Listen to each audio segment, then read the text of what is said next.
नमस्कार, फाइटर समाचार में आपका स्वागत है। पेश है आज 5 दिसंबर दोपहर 3 बजे राजस्थान की खास खबरें। महाराष्ट्र में चुनाव परिणाम आने के 13 दिन बाद आज नई सरकार का गठन होगा। शपथ ग्रहण समारोह आज शाम 5:30 बजे आजाद मैदान में होगा। देवेंद्र फडणवीस तीसरी बार मुख्यमंत्री पद की शपथ लेंगे। वही एनसीपी लीडर अजीत पवार छठी बार उप मुख्यमंत्री बनेंगे। उनके अलावा शिवसेना नेता एकनाथ शिंदे भी डिप्टी सीएम के पद की शपथ लेंगे। फडणवीस के बाद शिंदे सीएम से डिप्टी सीएम बनने वाले दूसरे नेता हैं। प्रोग्राम में पीएम नरेंद्र मोदी, केंद्रीय गृह मंत्री अमित शाह, रक्षा मंत्री राजनाथ सिंह, भाजपा अध्यक्ष जेपी नड्डा समेत कई भाजपा नेता शामिल होंगे। इसके अलावा बीजेपी शासित राज्यों के मुख्यमंत्री और उप मुख्यमंत्रियों को भी न्योता भेजा गया है। साथ ही देश भर के 400 साधु संतों को भी शामिल किया जाएगा। सूत्रों के मुताबिक बीजेपी के 19, एनसीपी के 7 और शिवसेना के 5 नेता शपथ ले सकते हैं।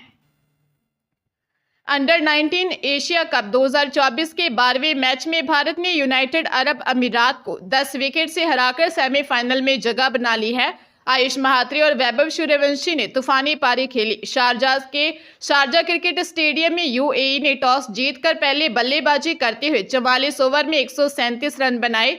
अक्षत राय ने 26, आर्यन सक्सेना ने 9, यायन राय 0, एथन डिसूजा 17, मोहम्मद रेयान खान 35, अयान अफसल खान 5, उदेश सूरी 16, नरुल्लाह अयूबी 9, हर्ष देसाई ने नाबाद 7, मुदित अग्रवाल ने 4 और अली असगर शम्स ने 2 रन बनाए। भारत के लिए युद्धजीत गुहा ने 3, चेतन शर्मा और हार्दिक राज ने 2-2 विकेट लिए। केपी कार्तिकेय और आयुष महात्री ने 1-1 विकेट लिए। भारत ने 138 रन के लक्ष्य को 16.1 ओवर में हासिल कर लिया। आयुष महात्री 51 गेंद पर 67 और वैभव सूर्यवंशी 40 गेंद पर 76 रन बनाकर नाबाद रहे। इस जीत के साथ भारत ने सेमीफाइनल में जगह बनाई। राजस्थान के लाखों युवाओं का इंतजार और बढ़ गया है। स्वायत्त शासन विभाग की ओर से 23,820 पदों पर निकाले गए सफाई कर्मचारियों की भर्ती को रद्द कर दिया। स्वायत्त शासन विभाग के निदेशक कुमार पाल गौतम ने इसके ऑर्डर जारी किए। ये तीसरी बार मौका है जब सफाई कर्मियों की भर्ती अटकी है। दरअसल राजस्थान सरकार की ओर से प्रदेश भर में सफाई कर्मचारियों की भर्ती निकाली गई थी। इसके आवेदन की अंतिम तारीख 27 नवंबर थी। इसके बाद 5 दिसंबर तक आवेदन करने वाले अभ्यर्थी अपने डॉक्यूमेंट्स में संशोधन कर सकते थे। अब सरकार ने भर्ती को ही रद्द कर दिया। भर्ती प्रक्रिया को लेकर भी प्रदेश भर में सफाई कर्मचारियों ने विरोध शुरू कर दिया था। इसके बाद जहां जयपुर नगर निगम ग्रेटर और हेरिटेज की भर्ती को सरकार ने स्थगित कर अन्य निकायों में 7 दिसंबर के दिन लॉटरी निकालने का फैसला किया था। दौसा जिले में 7 साल पहले जमीन विवाद में बुजुर्ग की हत्या के मामले में सीकराय एडीजे कोर्ट ने 8 दोषियों भैरव सिंह, मनोहरी, बनवारी लाल, धर्मराज, शिवराम, मोहर सिंह, राजेंद्र व घम्मन को उम्र कैद की सजा सुनाई। साथ ही मामले में दूसरे पक्ष के प्रकरण में फैसला देते हुए 2 अन्य दोषी सुखराम व बुद्धराम को 10 साल के कठोर कारावास की सजा सुनाई है। मेहंदीपुर बालाजी थाना क्षेत्र के चंदेरा गांव के एक पक्ष ने बुद्धराम ने रिपोर्ट दी कि उनकी भूमि खातेदारी में पिता रेवड़मल के नाम से दर्ज है। भूमि पर उसके गांव के ही भरोसी व शिवराम आदि जबरन कब्जा करना चाहते हैं। 21 जून 2017 को वह अपने पिता रेवड़मल, मां, पत्नी व भाभी के साथ बुवाई करने खेत पर गए थे कि दूसरे पक्ष के भरोसी खम्मन, मनोहरी सहित 1 दर्जन लोगों ने जानलेवा हमला कर दिया था। घटना में रेवड़मल की मौत हो गई थी। पुलिस ने हत्या समेत कई धाराओं में मामला दर्ज कर जांच करते हुए कोर्ट में चार्जशीट पेश की। फसलों की एमएसपी की लीगल गारंटी को लेकर किसानों ने कल शुक्रवार को दिल्ली कूच का फैसला लिया हुआ है। वहीं हरियाणा पुलिस ने किसानों से दिल्ली में किए जाने वाले प्रदर्शन करने के आदेश की कॉपी मांगी है। वहीं किसानों का साफ कहना है कि 6 तारीख को जत्थों के रूप में आगे बढ़ेंगे। किसानों ने हरियाणा को कहा कि वह अपनी बात पर अटल रहे। किसान नेता जगजीत सिंह डल्लेवाल के आमरण अनशन का आज 10वां दिन है। वहीं उनकी सेहत भी बिगड़ना शुरू हो गई है। हालांकि किसान नेताओं का साफ कहना है कि जब तक सरकार उनकी नहीं सुनती है तब तक आमरण अनशन ऐसे ही चलता रहेगा। अदालत ने शंभू बॉर्डर पर यथास्थिति बनाए रखने के आदेश दिए हैं ताकि किसी प्रकार की कोई अप्रिय घटना ना हो और दोनों पक्षों से अपील की गई है कि इस मुद्दे को आपसी बातचीत से सुलझाया जाए। इस संबंधी उच्चतम न्यायालय द्वारा एक कमेटी भी गठित की गई है जो हर पक्ष से वार्तालाप कर रही है। जोधपुर जिले के बालेसर थाना अंतर्गत निजी यात्री बस की टक्कर से बाइक सवार दंपति की मृत्यु हो गई। थानाधिकारी नरपत दान चारण ने बताया कि जोधपुर से पोखरण राष्ट्रीय राजमार्ग 125 पर 38 मील के पास एक निजी यात्री बस एवं बाइक के बीच टक्कर हो गई। बस की टक्कर से बाइक चालक तोलेसर निवासी 21 वर्षीय विक्रम राव, उनके पीछे बैठी 18 वर्षीय पत्नी विमला गंभीर रूप से घायल हो गए। पुलिस ने घायलों को जोधपुर मथुरादास माथुर अस्पताल भेजा गया, जहां दंपति ने दम तोड़ दिया। निजी यात्री बस जोधपुर से बालेसर की तरफ जा रही थी। बाइक पर सवार विक्रम अपनी गर्भवती पत्नी को डॉक्टर से चेकअप करवाने के बाद अपने गांव तोलेसर जा रहे थे। मृतक के पिता का पहले ही देहांत हो चुका है। घर में छोटे 2 भाई और बहन तथा अपनी मां के पालन पोषण का भार विक्रम के ऊपर ही था। परिवार में कमाने वाला इकलौता चिराग विक्रम ही था। हादसे के बाद परिजनों का रो रो कर बुरा हाल है। श्रीगंगानगर में 13 साल की मानसिक कमजोर व दिव्यांग किशोरी से गंदी हरकत करने के दोषी 65 वर्षीय व्यक्ति को 5 साल की कैद हुई है। यह फैसला पोक्सो मामलों की विशेष अदालत के न्यायाधीश सुरेंद्र खरे ने सुनाया।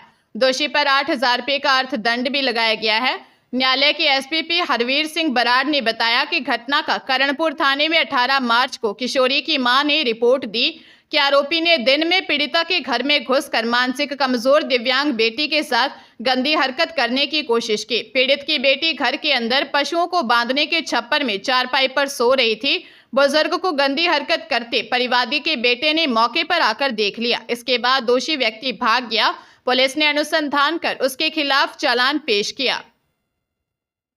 झुंझुनू जिले में राज्य बीमा एवं प्रावधायी निधि विभाग के कर्मचारियों की आईडी का गलत इस्तेमाल कर रिटायर्ड कर्मचारी ने 62 लाख रुपए का फर्जीवाड़ा कर बीमा क्लेम उठा लिया। लोन ब्याज और पैनल ब्याज भी नहीं घटाया। इस संबंध में राज्य बीमा एवं प्रावधायी निधि विभाग झुंझुनू के संयुक्त निदेशक योग बाला सुंडा ने विभाग से सेवानिवृत्त सहायक निदेशक जगदीश प्रसाद के खिलाफ झुंझुनू कोतवाली थाने में मामला दर्ज करवाया है। रिपोर्ट में बताया है कि सहायक निदेशक जगदीश प्रसाद शर्मा ने रिटायर्ड होने से पहले ड्यूटी के दौरान विभाग के अन्य कर्मचारियों की आईडी व पासवर्ड का गलत इस्तेमाल कर खुद का राज्य बीमा क्लेम उठा लिया। पहले के लोन ब्याज व पैनल ब्याज को नहीं घटाया गया। एसआई सुरेश रौलन ने बताया कि फर्जीवाड़ा करने की शिकायत मिली है, मामले की जांच कर रहे हैं।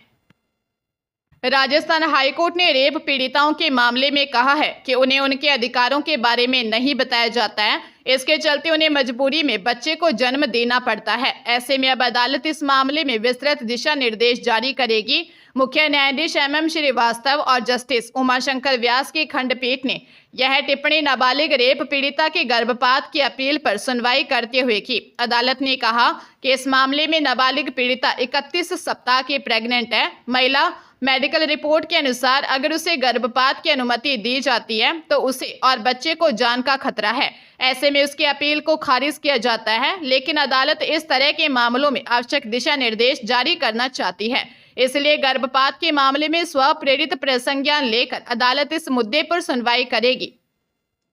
चित्तौड़गढ़ के सांवलिया सेठ मंदिर में इस बार दान का रिकॉर्ड बन सकता है। मंदिर में हर महीने चतुर्दशी तिथि पर दान पात्र खुलते हैं। इस बार दीपावली पर दान पात्र नहीं खुला था। ऐसे में 2 महीने बाद दान पात्र खुले हैं। 30 नवंबर को खुले दान पात्रों से निकले दान की गिनती बुधवार देर शाम तक जारी रही। 21,96,45,000 रुपयों की गिनती पहुंच चुकी है। गिनती अभी भी खत्म नहीं हुई है। दान की गिनती सुबह 11 बजे राजभोग आरती के बाद शुरू हुई। बुधवार को चौथे राउंड में 2,73,90,000 रुपयों की काउंटिंग की गई।